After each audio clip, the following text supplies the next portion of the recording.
Alors, les statistiques descriptives nous offrent un ensemble d'outils qui permet de résumer et de décrire les aspects fondamentaux de nos données.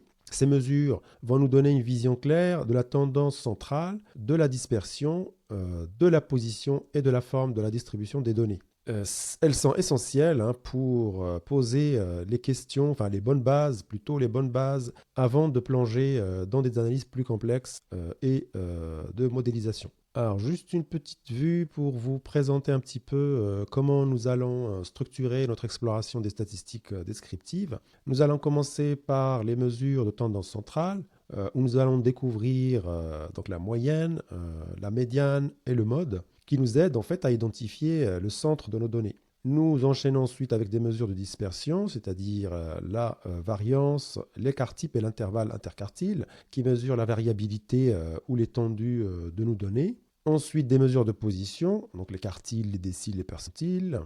Et nous enchaînons ensuite sur des mesures de forme, donc la symétrie et le kurtosis, ou la kurtosis en anglais, c'est l'aplatissement, c'est l'étude de l'aplatissement d'une distribution, qui décrivent en fait la forme de la distribution des données. Nous traiterons ensuite, ce sera une introduction simplifiée de l'analyse bivariée, donc avec des coefficients de corrélation, qui permettent d'évaluer la relation entre deux variables. Et nous ferons tout à la fin une petite conclusion pour rappeler de l'importance des statistiques descriptives et le rôle dans l'analyse des données.